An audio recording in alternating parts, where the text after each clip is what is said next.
The Mike McDaniel era is upon us, and I don't think it could be off to a better start. This team looks night and day different on the offensive side of the ball than they did just last season. There was a lot of speculation and hype around all their free agent signings, and we were all anxious to finally see it come together on the field and answer some questions. Are these all just nice pieces, or are these players that he specifically wants for his new system? And how does he adjust to do with what he wants with the other pieces that were still on the roster? And we saw a lot of these same questions answered already. We saw McDaniel add plays and concepts that were scary reminiscent of the 49ers offense that he had so much success with, and were only possible because of the new pieces he brought in. But we also saw some new wrinkles and plays that he ran specifically to optimize the current, quote, old regime players that made them look even better. And so in today's video, I'm going to show you how and why this Dolphins offense is so different from years past, and why I think they're only going to continue to have success. Even though they're staring down the barrel of the next few weeks going up against some really good defenses, I think they're well equipped to be a handful of their own. So we're going to break down 11 or so plays in depth to show you exactly why this offense has looked so good. There's obviously a lot to talk about, so let's get into it. And we're going to break down this film into 3 different categories. 1, what Mike McDaniel's system looks like and what he's been adding conceptually. And 2, highlight specifically Tyreek Hill and what his skill set adds to this offense. And 3, look at their other new pieces that they've added and how they've allowed McDaniel to run the offense the way he wants to. So, starting out with McDaniel. This might seem like a weird first play to show you guys, but I promise you it's going to show a lot of the core things that Mike McDaniel is looking to do in this offense. I get that it's just a second down. They pick up about 8 yards on this play, but it shows a lot right here with what Mike McDaniel likes to do on almost every single play. And one of the main philosophies of Mike McDaniel that he brought from the 49ers is they have motion pre-snap almost every single play. It's going to make the defense communicate every single time, but he's also getting a lot of information of this. You see the fullback right here start out in the backfield, then you're going to see him motion over to this H-back spot, and then motion across the field into a spot route where Tua is going to hit him in the flats.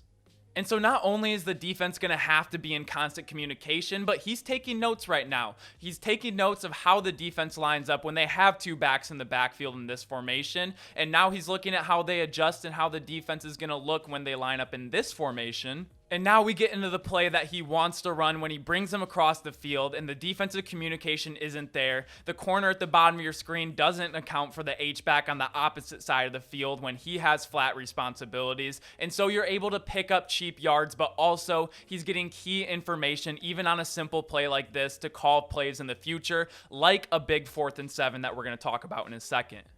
And another staple from the 49ers that he brought in, if I had to think of the 49ers offense, it would be a play like this, where you have motion across the field, you have play action, and you're just hitting your tight end over the middle. What you're trying to do on a play like this, and it didn't end up being a fumble, is you're trying to get the linebackers in a really tough position. And you're going to see this a lot on 1st and 10 when it is a very run-likely situation, but you have to account for, if you're a linebacker, the jet motion across the field, because Cedrick Wilson's a speedy guy and you're going to have to flow if he's going to get the ball. But then you also have to be cognizant and aware that the running back could get the ball going up the middle and they're just trying to set up some counter action to get leverage on these linebackers for the blocking game. But the entire time, what they're really looking for is this tight end right here, and he does a great job like we've seen Kittle do for years for the Niners. He's going to start to release up the field, and he's going to go immediately to the second level, look like he's going to run block. And so the linebacker, he's not looking to play coverage. He's looking to avoid this guy so he can be a part of the run game. And before he realizes his play action, it's already too late. And now he's too late getting into coverage. The middle of the field opens up, and Tua is able to hit him accurately over the middle. And so all the speed on the field and all of the misdirection and smoke and mirrors to get this tight end open over the middle of the field is something that the Dolphins are going to be running a lot of this year. And since they run so much pre-snap motion, and most of the time it really doesn't mean anything, if you're not on your P's and Q's every single time when you have a guy that runs a sub 4.4 like Cedrick Wilson, and this time the motion does matter and you're not in a full sprint, it's going to bite you in the butt and they're going to take advantage of it at just the right time.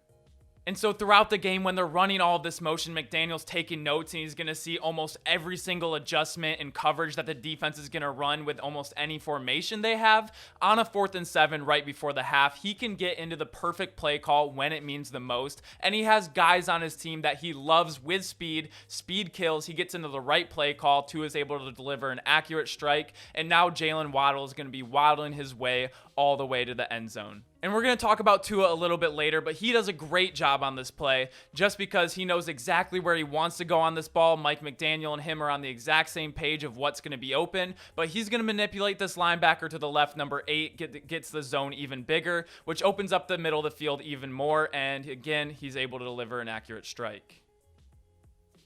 But now let's get to the second part of this and look in specifically at Tyreek Hill, because his speed in this offense is amazing, but it doesn't always show up in the most obvious ways like you'd be expecting it to.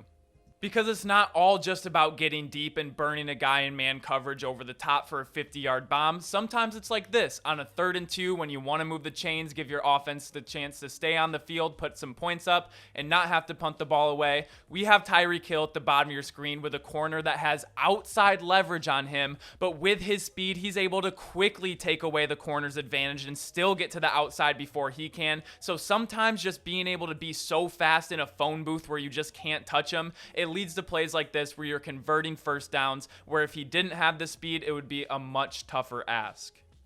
But it's not just all about his speed either, because Tyreek Hill is a veteran in this league and he's a very smart receiver as well, and it really shows up on a play like this. And we can't know for sure what Tyreek Hill's route was on this play, but on the snap of the ball, he's going to see the space vacate and he's going to adjust to a hot route, and you're going to see how quickly he realizes it. As he starts to make his way up the field, he starts to see this huge space vacate. These linebackers are right here, Phil being stuck on the play action, and he sees this corner following the tight end out into the flats, and he sees this huge space in the middle of the field start to open up. And we can see the exact moment he realizes this. As soon as he sees this, he turns his head around to Tua. He's like, hey, get me the ball right now. But look at where Tua's eyes are at. Because Tua sees the space start to vacate as well, but he is locked in on this tight end, which is only manipulating this corner even more to make the space even bigger like we saw earlier. So if we watch Tua on this play, he doesn't start to turn his eyes to Tyreek Hill, who he knows he's going to, until he starts throwing the ball. So as Tyreek starts to break off his route and square off to Tua, Tua right here is on the tight end the entire way, knows the space is vacating. And so Tua having a smart receiver is going to be huge for this quick passing game, getting the speedy receivers out in space. And as perfect as Mike McDaniel wants this offense to be ran, it's just not going to be that case. But he is the highest paid receiver in the league for a reason. So when Tua doesn't give the most accurate ball, go up, make a play, earn your $30 million. And correct me if I'm wrong, but I'm pretty sure Tyreek Hill is left-handed. So him coming down with a one-handed snag to bail him out, this is the type of talent he is, and he's going to be doing this all season long. But now let's move into the third segment of our breakdown and how they're using their new additions to run the offense the way Mike McDaniel has always wanted to. And a huge part of this is the massive improvement from the offensive line. So on a play like this, we're going to have a two-man concept with Tyreek Hill, but let's pause it right here, because this is something we never saw last season. The Patriots are bringing 5 on this, but right here they have a double, here they have a double, and we have singles over here, but they're able to account for them. And look at Tua. He doesn't have anyone around him, and he didn't have this at all last year, but with the new talents and weapons that he has, with the offensive line, it gives him time for Tyreek Hill to push the defense vertically and then be able to rip it back and get these long developing routes down the field that he just didn't have time for last year.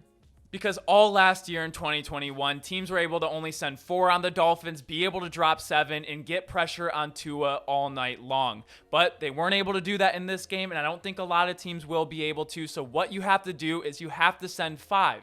But that means you have 1 less man in coverage, and Tua with 1 less defender in coverage is being able to read hot. And so when you find 5, he's going to see where the pressure is coming from and be able to deliver accurate over the middle of the field where space is being vacated. And he does just that with a dump off to Chase Edmonds for a first down on 3rd down.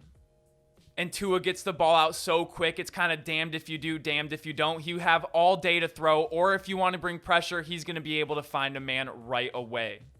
And it's crazy to see how noodle arm Tua doesn't look like so much of a noodle arm when he has time to step back and step into these throws from the bottom of your screen to the top right hash, make a 15-yard strike down the field with great timing, anticipation, and accuracy. The speed of the receivers, the new improvement of the offensive line has allowed Tua to do this when we didn't see this on display throughout his career so far.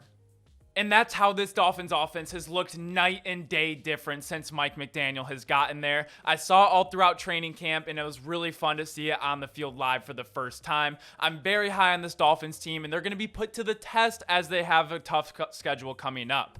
But that's just what I think. Let me know what you guys think. Make sure to like this video if you like videos like these. Make sure to comment down below what you think about the Dolphins offense and what their best addition was this offseason. And as always, make sure to subscribe if you enjoy daily sports content. Thank you all so much for checking out the channel. That's all I have for you today. But as always, I will see you all tomorrow.